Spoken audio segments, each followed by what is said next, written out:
Curry చేసుకోవడానికి కావాల్సిన ingredients చూద్దామండి. ఎగ్స్ 4 ఎగ్స్ తీసుకున్నాను. అలాగే ఆనియన్స్ ఒక 3 ఆనియన్స్, 4 టమాటాలు, అలాగే ఒక 5-6 పచ్చిమిర్చి తీసుకుంటాము. పసుపు, సాల్ట్, కారము తీసుకుంటాము. ఇప్పుడు ఇవన్నీ కూడా కట్ చేసుకుని పెట్టుకున్నాం. ఇదిగోండి ఇలాగ కట్ చేసేసుకున్నాం కదా వెజిటేబుల్స్.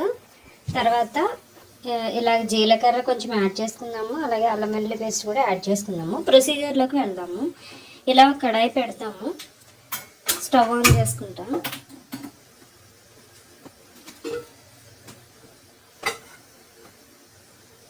స్టవ్ ఆన్ చేసుకుని ఆయిల్ వేసుకుందాము.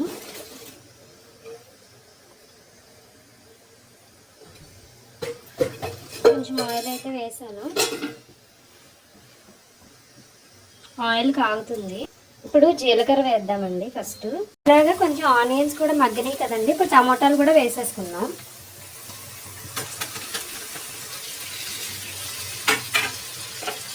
సింపుల్గా మనకి ఏమి ఆనియన్స్, టమాటాలు, పచ్చిమిర్చి అలా ఉంటాయి కదా, వెజిటేబుల్స్ ఏమీ లేనప్పుడు ఇలా సింపుల్గా చేసుకోవచ్చండి. చాలా ఈజీగా ఉంటుంది. అలాగే త్వరగా అయిపోద్ది. మీకు కర్రీ కూడా చాలా బాగుంటుంది ఎగ్స్ ఇవి ఉన్నప్పుడు. ఇప్పుడు మూత తీసి చూద్దాము ఎంతవరకు వచ్చింది అనేది.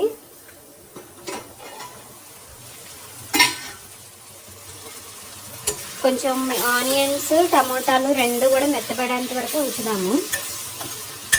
ఒక 5 to 10 minutes ఉంచితే కొంచెం మగ్గుతాయి. సిమ్లోనే పెట్టాము.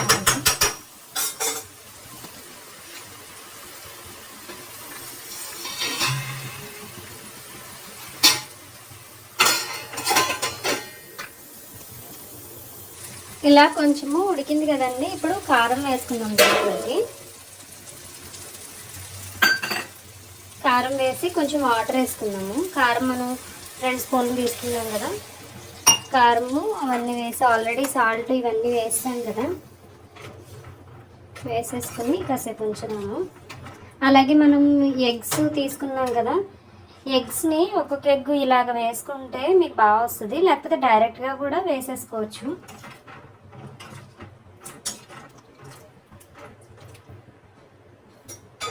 ఇప్పుడు ఫ్లేమ్ని హైలో పెట్టి ఇప్పుడు ఎగ్ ఇలా తీసుకున్నాం కదా, మనము తీసుకున్నది వేద్దాము. కొంచెం బాయిల్ అయిన తర్వాత ఇప్పుడు ఇలా బాయిల్ అవుతుంది కదండి. ఇప్పుడు బాయిల్ అవుతున్న దానిలో మనము ఒక 1 సైడ్ 4 ఎగ్స్ తీసుకున్నాం కదా, ఇప్పుడు 1 సైడ్ ఇది వేసుకుందాం ఇలాగా.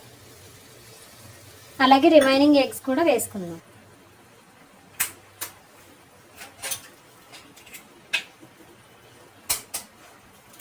ఇలాగా సైడ్స్లో వేసుకుంటే కరెక్ట్గా వస్తుంది మనకి ఎగ్ అనేది.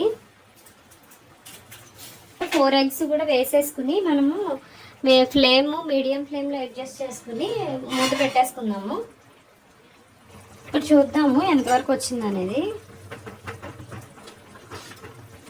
ఇదిగోండి చూడండి, ఎగ్ ఇలా ఉంది కదా. దీన్ని తిరిగేద్దాము. 4 సైడ్స్లోనూ 4 వేసాం కదా, ఇలా తిరిగేద్దాం.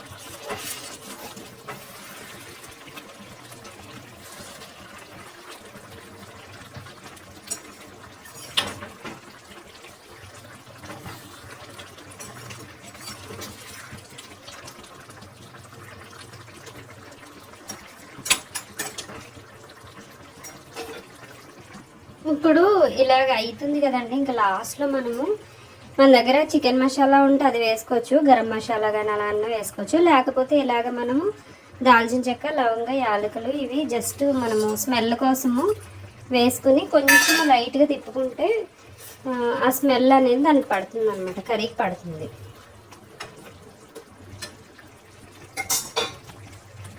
ఇప్పుడు మనకు కావాల్సిన కర్రీ రెడీ అయిపోయిందండి. అది వేసి ఒక 10 minutes ఉంచితే సరిపోతుంది. లవంగా, ఇలాచి ఇవన్నీ కూడాను వేసేసి, లేకపోతే గరం మసాలా అలాంటివి వేసుకుని బాగానే ఉంటుంది. ఇప్పుడు ఎగ్స్ దేనికి అవి సెపరేట్ అయిపోయినాయి కదా.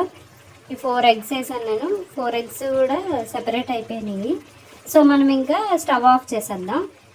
మీరు కూడా మీ ఫ్యామిలీ మెంబర్స్కి చెయ్యండి. లైక్ చేయండి, షేర్ చేయండి, సబ్స్క్రైబ్ చేయండి. Thank you.